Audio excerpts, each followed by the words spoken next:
Hey guys, Mr. Bostic here. It's time for us to have a little discussion on the content of Chapter 9. Let me just warn you, my goal is to try to stitch together some things that might not be so clear or easy to understand for a modern person looking at the medieval church.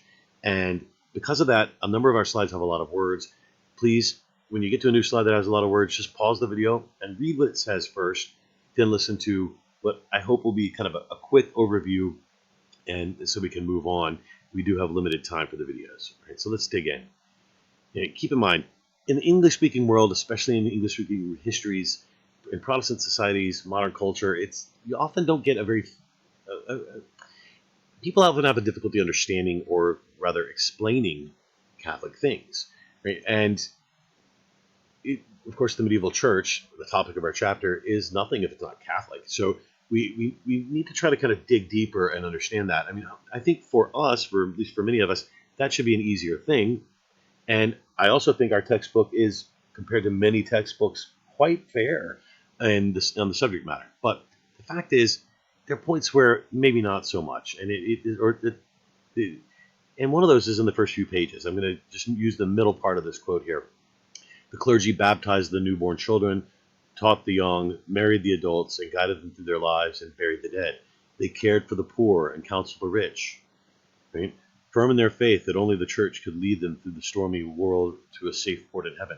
Well, I think many Christians, and not just Catholics, would say that today if they're ministers in their faith, right? I think the real issue here is what people mean by the word church, because there's a big difference today between what various people mean by the word church and what the medieval world uniformly understood by the meaning of the word church. There just wasn't any doubt in the medieval world, right? So let's take a look at some of these ideas where there is a real difference between the modern general outlook and the medieval presumption and understanding.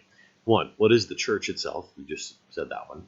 2, what does separation of church and state mean? And 3, what do we mean by religious liberty? Of course, with all these questions, seeing the distinction is going to make a big difference, especially when we're talking about heresies, crusades, the papacy, right? So let's look at the first one. What is the church? Well, a modern would very often say, the church is one among many Christian groups, whereas the medieval would say one. It's one holy, Catholic, and apostolic, right? Now, you're going to notice what a medieval says is still really what the church teaches, right? So but it's important to see these distinctions about how the modern world in general sees these things versus how the church, medieval or modern, teaches them, right? A modern would often say a church is an association of believers who happen to agree, right, and help each other practice their faith, which, of course, I think a Catholic would believe that's true also, but more foundationally, it's the unique way of salvation founded by Christ. It's the path to spiritual health, right? A modern might say a social group with political influence, whereas the medieval would say the basis of all social life for everybody, right? A modern would say a group of people, teaching moral behavior, right? Whereas, as opposed to the source of sacraments, the link to God, right? A modern might say it's a local or a fragmented thing, frankly, because there's my church and there's your church and there's the church down the street and there's churches in the nearby cities, as opposed to a universal thing, which is what the word Catholic means anyhow, right? So strictly speaking, a lot of moderns tend to, when they talk about the church, they tend to really be talking about the leadership of the church, right? Popes, bishops, priests, the officials, right? As opposed to a medieval or foundational understanding that the church is all the baptized. It's the body of Christ. It's the spotless bride of Christ. We're told many of these things, of course, in the Bible, and other Christians wouldn't deny those, but the tendency, especially for a modern mentality, or especially a modern textbook, is to sort of take that neutral outsider's view, as opposed to a Catholic understanding, a medieval understanding, which is an insider's view. And that's going to make a difference, right? It's like thinking, what is the church? What is this about, right? What's the separation of church and state mean? Well, I mean, to kind of oversimplify it, for a lot of modern people, it means trying to keep religious beliefs out of the law, right? In other words, protecting the state from the church. Whereas the medieval understanding is that you're trying to keep kings and lords from claiming control over the church as well as the state, or control over men's souls as well as their bodies. Right? In other words, you're protecting the church, or the spiritual life of everyone, from the state. Right? And that's a big difference, right? Now, we do need to keep in mind that though they are distinct, and in the West, not in Byzantium, but in the West, they really were always kept quite distinct. They're very different authorities, church versus state. At the same time, they're officially connected. They overlap. Their authorities overlap in a lot of different ways, including legal ways, right? So the real question in the medieval world isn't, this kind of radical separation, because they didn't have that. The real question is whose authority is highest. And you're going to see that a lot in the medieval world between popes and emperors, between kings and bishops. Right? Now, the third point, what do we mean by religious liberty? Well, it's a little unfair to say it this way, because in the medieval world, you wouldn't have talked about religious liberty per se. Right? It's really a phrase that comes around from the late 1700s, from the Enlightenment. And politically, what does that mean? It means freedom from a state-sponsored official church. And to this day, a lot of countries still have official churches. America does not, very clearly, and because of what was going on in the late 1700s, right? But what's the medieval concept of this politically? Well, it means freedom from Roman persecution, freedom from pagan attack or heretical infection, right? So if they wouldn't have used the phrase, they do certainly have that kind of a concept. Spiritually, what does it mean? Well, for a modern, it would be freedom to believe or not, as I choose, and to choose what I want to believe, right? Regardless of what authorities are telling me. This is how you have, sadly, these days, a lot of Catholics who believe very little of what the church teaches, but still call themselves Catholic, right? Whereas a medieval would say spiritually, that means it's the freedom to seek out and to live the truth as taught by Christ and his apostles without pressure to conform to the world, without being forced to do otherwise. In other words, in the modern view, it all too often, freedom of religion or religious liberty means freedom from religion. Whereas in the medieval understanding, or frankly the modern Catholic understanding, is, and not just Catholics, is that it's freedom for religion. It's freedom to be able to practice without coercion through your faith. And so, once again, this is going to make a big difference looking at that point of view and how it affects the way you understand what the church is doing in the medieval world. Now, of course, at this point, we can kind of dive into the real content of the chapter. I mean, the rhythm of life is determined by the church throughout the medieval world for all ranks, right? It's rooted in the sacraments. You need to know the 7 sacraments. They're listed here. I don't think we have to go through them, but the thing to observe is that from birth to death, for everybody, king, commoner, everyone, they're relying on this passing through the trajectory of life and the moments of connection with God and the sacraments. Some of them like Eucharist and confession, of course, are very repeated. All the rest are unique, single time kind of sacraments. Right? But there are hallmarks in the life of anyone, right? And likewise, with rituals and feasts, these are things that everyone's involved in, high and low, whether it's prayers and hymns, very often public prayers and hymns, especially the Mass, right? Saints' days and festivals, to celebrate those saints' days. The seasons of the liturgical year from Christmas to Easter, not just the regular seasons, although agricultural societies, they follow the seasons a lot more than we do in modern office buildings.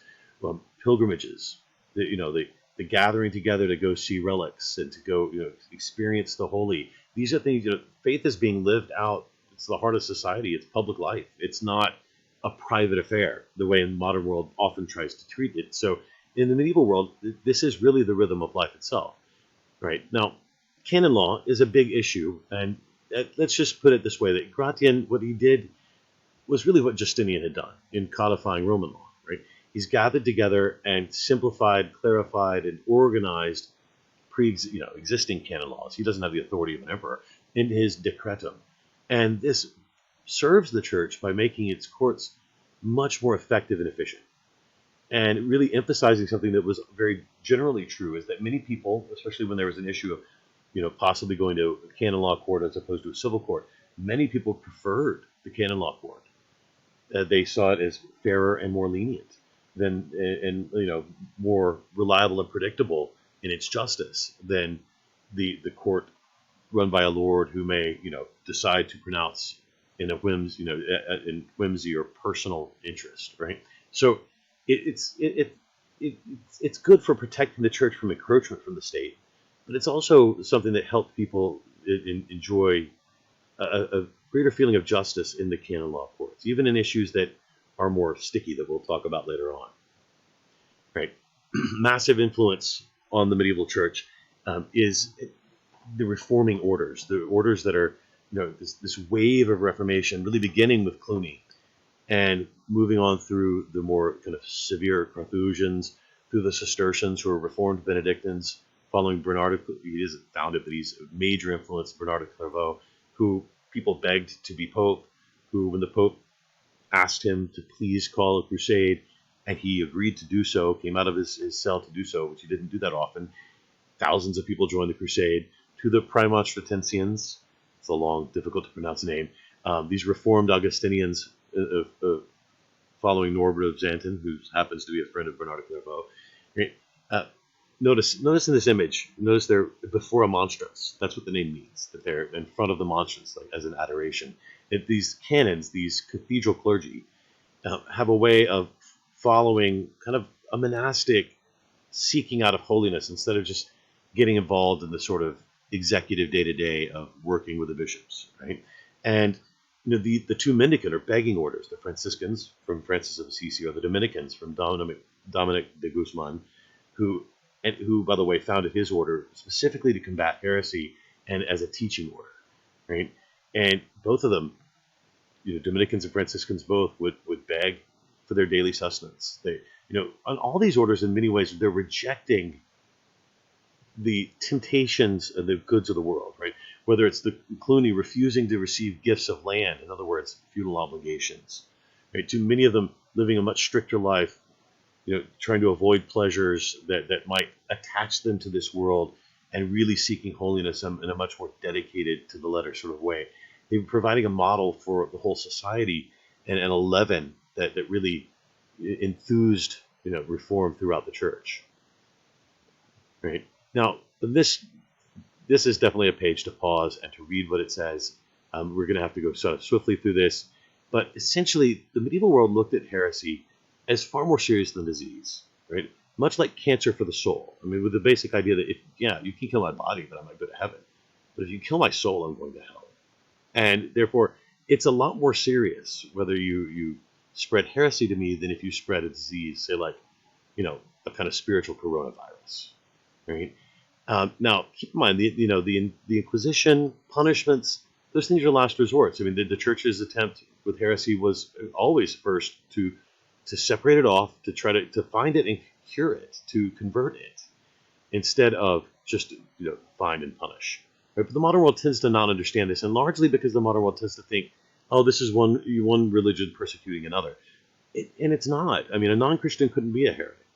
A heretic had to be someone who had intentionally broken away from the church and started denying, what the church taught and teaching something very contrary to it, right? And specifically when you get to the Albigensians, I mean, in Albigensian areas like the south of France, they had a huge spike in infant mortality because one of the Albigensian teachings was that bodies are evil and the soul is trapped in them.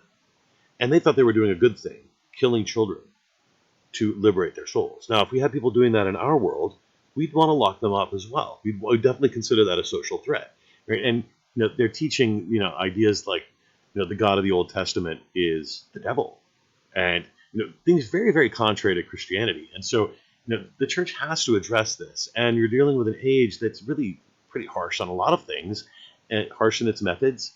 And we shouldn't be as scandalized as we tend to be. It's a serious matter of the Inquisition and the Crusade. And there's certainly corruptions that happen, just like you see, these orders that are trying to reform. But we shouldn't be as scandalized by it as we tend to be, right? So let's get to our last slide here. Right, with the papacy now, this is a particular point that our textbook, I think, tends to not understand. I think he tries to be as fair as possible, but the papacy is definitely a key thing that a non-Catholic Christian doesn't inherently understand, right? But the papacy really was seen by the medieval world as a bulwark, a central force to fight heresy, to fight corruption, to gather together the whole church in this need for reform. Whether it's Hildebrand, who was hugely influential for 5 popes before he became pope himself, and brought the emperor himself to heel, when he tried to enforce his lay investiture, and the pope was telling him no. To Innocent III, who was pope at the peak of power. To Boniface, who kind of oversaw a bit of a crumbling of that. All right, guys. that's about it for time. We'll see.